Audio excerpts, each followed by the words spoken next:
Mes tęsime lietuviškų laikrodžių gamintojų apžvalgų ciklą. Ir šį kartą mūsų akiratyje Vostok Europe laikrodžiai.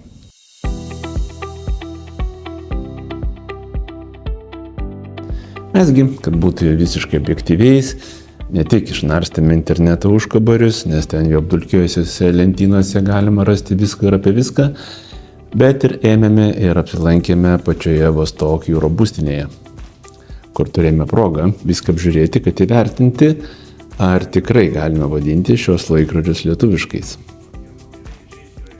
Iš tiesų, laikrodžių gamyba sudėtingas procesas. Turėti visą gamybos ciklą, tai yra patiems gamintis ir mechanizmus, o mechanizmai tai ir visos detalės, varžteliai, balansinis mechanizmas, spyruoklės, spiralės, dantratukai, o dar korpusas, stiklai ir taip toliau pas save, gali toli gražu ne kiekvienas gamintojas.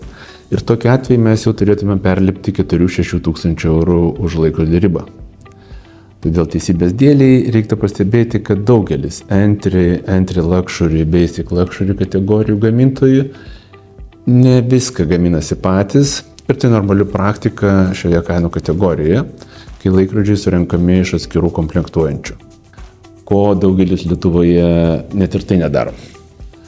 Neslėpsiu, bet iš tiesų turėjau šiokį tokį išankstinį nusistatymą Vostok Europe atžvilgiu. Mane gal tiesiog trigerino pats pavadinimas. Bet tai mano problema, nes suprantu ir moku tą kalbą. Manau, kokiam graikui, italui ir britui Vostok skamba lygiai taip pat kaip mums Tissot ar Rado. Iš tiesų, nuo 2004 metų Vostok Europe kaip atskiras prekės ženklas pradeda kurti savo dizainą ir surinkinėti savo laikrodžius. Užtrunka bemaž 10 metų, kol įmonė sustyguoja procesus, atsirenka 11 atskirų gamintojų, tiekiančių komponentus laikrodžiams. Mechanizmus, ciferblatus, rodyklės, liuminescenciją, stiklus, korpusus. Ir čia Vilniuje pradeda surinkinėti savo laikrodžius. Visiškai atsiribojant nuo sovietinio Vostok paveldo. 13 kolekcijų su 115 modelių variacijų, kaina diapazone nuo 250 iki 1100 eurų. Kadangi tai palyginus jaunas gamintojas bendrame laikrodžių gamintojų kontekste, jis nėra įtraukiamas į visus gamintojų klasifikatorius. Vostok Europe pasirenka gana siaurą ir sudėtingą nišą – laikrodžiai agresyviai ekstremaliai aplinkai, nardymui, oreivystei. Tai nėra visiškai neužimta rinka, o ir dizaino sprendimai nėra jau tokie labai individualūs ir kažkiek panašus į Formex. Beje, pastarasis taip pat skaičiuoja tik 24 metus, tai gal ir neaišku, kas nuo ko tą dizainą nusižiūrėjo. Ar britiškus NIT laikrodžius pastarieji taip pat naudoja pastovaus apšvietimo tričio vamzdelių sistemą. Beje, ir Citizen čia turi savo pretenzijų dizaino atžvilgių. Kai kurie modeliai gal net turi tokio steampunk stiliaus panašumo, tad asortimentas tikrai skonio reikalas. Bet kokiu atveju Vostok Europe stipriai stumdosi pečiais su alsuojančiais į nugarą konkurentais ir surenka apie 20-25 tūkstančius laikrodžių per metus. Ir galiu užtikrinti, tikrai surenka. Surenka čia Lietuvoje, Vilniuje.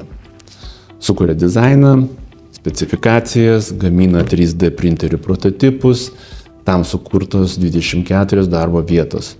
Ta mačiau savomis akimis, viskas tvarkoj. Beje, bendras surinkimo cecho vaizdas, palyginus su video, kurie buvo prieš 15-10 metų, gerokai pasikeitęs į gerąją pusę. Atnaujintos darbo vietos, prie kurių kiekvienas darbuotojas surinkinėja laikrodį nuo pradžios iki galo. Taip sukuriama personalinė atsakomybė už gaminio kokybę. Ar laikrodžiai geri, nesiimsiu tvirtinti, nes iš tiesų niekados neturėjau. Bet štai keletas pavyzdžių, kas naudoja šiuos laikrodžius. Italijos pakrantės apsaugos gelbėjimo tarnybos sraigtasparnių komanda. Kai kurie NATO povandeninių laivų padaliniai dėvi specialiai jiems pritaikytus Vostok Europe modelius. Graikijos ginkluotų pajėgų elitinis narų padalinys ir Graikijos specialių operacijų pajėgų vadovybė. Jiems buvo taip pat sukurta speciali riboto leidimo Vostok Europe laikrodžių serija. Tai manau, tai rimti vyrukai, kurie bet ko nenešios. Nes realiai nuo prietaiso ant rankos, kaip ir nuo ginklo rankoje, gali priklausyti tavo gyvybė. Tačiau nereikia iš karto bėgti pirkti Vostok Europe, vien tik laikrodis nepadarys jūsų komandosais ar jūrų ruoniais.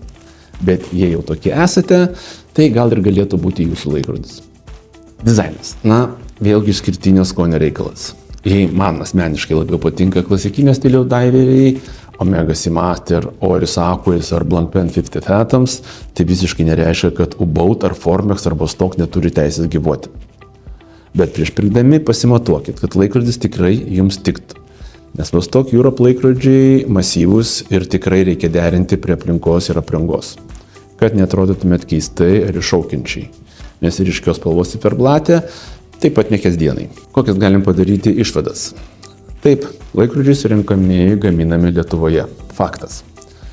Akivaizdus atidumas detalėms, dėmesys kokybės kontroliai, eksportas į 30 pasaulio šalių. Tačiau įdomumo dėlei Lietuvoje parduodami tik 5% nuo visų pardavimų. Ir mano galva tai dėl pavadinimo. Ir čia reikia kažką daryti, nes pavadinimas Lietuvos pirkėjų niekaip nesiriša su Lietuva, jo labiau, kaip minėjau, daugelis iš mūsų dar žino ir supranta tą kalbą. Bet jei paklaustumėte, ar verta rinktis Vostok Europe vietoje Formex ar U-Boat, nes jūs ekstremalas ir jums reikia tokio patikimo įrankio nerti, skristi, lipti, šokti už 500-800 eurų, net kalbinėčiau. Laikrodžiai geri ir užsirekomendavę savo kategorijoje, bet jie nėra prabangus ar investiciniai. Mechanizmas ir medžiagos negarantuoja, kad laikrodį gerame stovyje galėsite perduoti savo sūnui, bet jis jums tikrai atitarnaus.